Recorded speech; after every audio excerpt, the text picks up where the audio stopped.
আপনারা দেখছেন নিউজ বাংলা। রাজ্যের মুখ্যমন্ত্রীকে ডাইনি বুড়ি বলে কটাক্ষ।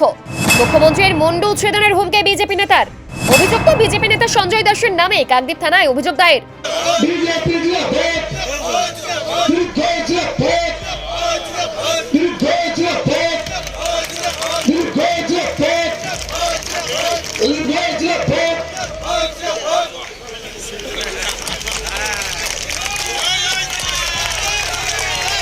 আমরা জানি যে মা কালী খড়গ নিয়ে সারা পৃথিবীকে তাণ্ডব করেছিলেন। সেই একজন মায়ের রূপে শাশ্বতী শাসমল মহাশয়া আমাদের মাননীয় দিলীপ ঘোষ মহাশয়কে খড়গ দিয়েছেন। খড়গ দিয়ে এই যে ডাইনি বুড়ি আমাদের পশ্চিম বাংলার ডাইনি বুড়ি রাজত্ব করছেন, তাকে খড়গ দিয়ে মুন্ডুচ্ছেদ করার জন্য এবং বধ করার জন্য তার হাতে খড়গ তুলে দিলেন। খড়গ দিয়ে এই যে ডাইনি বুড়ি আমাদের পশ্চিম বাংলার ডাইনি বুড়ি রাজত্ব করছেন, তাকে খড়গ দিয়ে মুন্ডুচ্ছেদ করার জন্য এবং বধ করার জন্য তার হাতে খড়গ তুলে দিলেন। সম্মানীয় জেলা সভাপতিকে বরণ করে নিচ্ছেন। কাকদ্বীপে বিজেপির পরিবর্তন সংকল্প কর্মসূচিকে ঘিরে চাঞ্চল্যকর মন্তব্য ঘিরে তীব্র রাজনৈতিক বিতর্ক শুরু হয়েছে। অভিযোগ, বিজেপির এক নেতা সঞ্জয় দাস রাজ্যের মুখ্যমন্ত্রী মমতা বন্দ্যোপাধ্যায়কে উদ্দেশ্য করে অত্যন্ত আপত্তিকর ও কুরুচিকর মন্তব্য করেছেন। সেই মন্তব্যে হিংসাত্মক ইঙ্গিত থাকায় রাজনৈতিক মহলে তার তীব্র প্রতিক্রিয়া দেখা দিয়েছে। খড়গ দিয়ে এই যে ডাইনি বুড়ি আমাদের পশ্চিম বাংলার ডাইনি বুড়ি রাজত্ব করছেন, তাকে খড়গ দিয়ে মুন্ডুচ্ছেদ করার জন্য এবং বধ করার জন্য তার হাতে খড়গ তুলে দিলেন।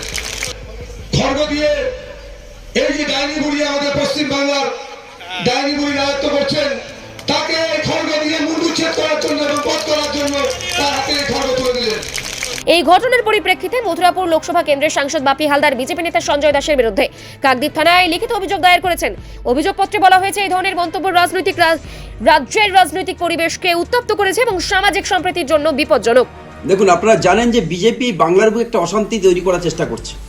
তারা বারে বারে হিন্দুদের দেবদেবীর মূর্তি ভাঙা থেকে শুরু করে প্রত্যেকটা মুহূর্তে, বিশেষ করে কাকদ্বীপের বুকে একটা অস্থিরতা তারা তৈরি করতে চাইছে। যখন কোনো কিছুতে তারা পেরে উঠছে না, আপনারা জানেন যে বাংলার মানুষের আশা ভরসা, বাংলার মানুষের এগিয়ে চলার প্রেরণা, বাংলার মানুষকে যিনি আশ্রয় দান করছেন আমাদের প্রিয় মুখ্যমন্ত্রী, আমাদের জননেত্রী মমতা বন্দ্যোপাধ্যায়, আজকে তার মুন্ডুচ্ছেদের কথা বলছে। আমি প্রশাসনকে অনুরোধ করব, যত দ্রুত সম্ভব এই সমস্ত নরখাদক যারা এই সমস্ত কথা বলছে তাদেরকে ইমিডিয়েট আইনিভাবে যা যা পদক্ষেপ নেওয়া দরকার সেই পদক্ষেপ নেওয়া উচিত এবং এর কঠোর শাস্তির দাবি করছি। উল্লেখ্য, অভিযুক্ত সঞ্জয় দাস কাকদ্বীপ বিধানসভার স্বামী বিবেকানন্দ গ্রাম পঞ্চায়েতের 134 নম্বর বুথের বিজেপি গ্রাম পঞ্চায়েত সদস্য এবং মথুরাপুর সাংগঠনিক জেলার জেনারেল সেক্রেটারি পদে রয়েছেন। তার এই বিস্ফোরক মন্তব্যের প্রতিবাদে তৃণমূল কংগ্রেসের পক্ষ থেকে আলাদা করে কাকদ্বীপ থানায় অভিযোগ দায়ের করা হয়েছে। অভিযোগ দায়ের করলাম। আমাদের এখানে যে বিজেপি আছে, বিজেপির কোনো এক সদস্য সঞ্জয় দাস, সে আজকে প্রকাশ্য মঞ্চে থেকে একটা জনসভা ছিল যেখানে দিলীপ ঘোষ উপস্থিত ছিলেন। দিলীপ ঘোষকে সামনে রেখেই একটা ধারালো অস্ত্র নিয়ে বলেছেন যে এই অস্ত্র দিয়ে যাতে আমাদের বাংলার মুখ্যমন্ত্রী তথা আমাদের জননেত্রী মমতা ব্যানার্জি মুন্ডুচ্ছেদ করা হয়, এইভাবে হুমকি দিয়েছেন প্রকাশ্যে। সেই জন্য আমরা কাকদ্বীপ থানায় এসে আজকে একটা অভিযোগ করলাম তৃণমূল কংগ্রেসের পক্ষ থেকে। জনসভায় কি হুঁশিয়ার দেওয়া যায়? এই যে হুঁশিয়ার দিচ্ছে বিজেপি, যেটা যায় না। বিজেপির কথা হচ্ছে, আমাদের নেতা বলেছেন বিজেপিতে যত নেশা যারা করে, যারা গুটকাখোর পাতাখোর তারাই থাকে। আর এটাও শোনা গেছে ও চারিত্রিকভাবে ওই রকম টাইপেরই মানুষ, তাই দিয়েছে। এবার ওদের তো কোনো কালচার নেই, বিজেপির কালচার নেই, এটাই তার প্রমাণ দেখানো যায়। তাই কি আইনের সাহায্য নিতে এসছেন? অবশ্যই আমরা অভিযোগ জানালাম, পুলিশ প্রশাসনকে বলা হয়েছে, পুলিশ প্রশাসন তার মতো পদক্ষেপ গ্রহণ করবে বলে আশ্বস্ত করলেন আমাদের। আপনার নাম? দেবাশিস দাস।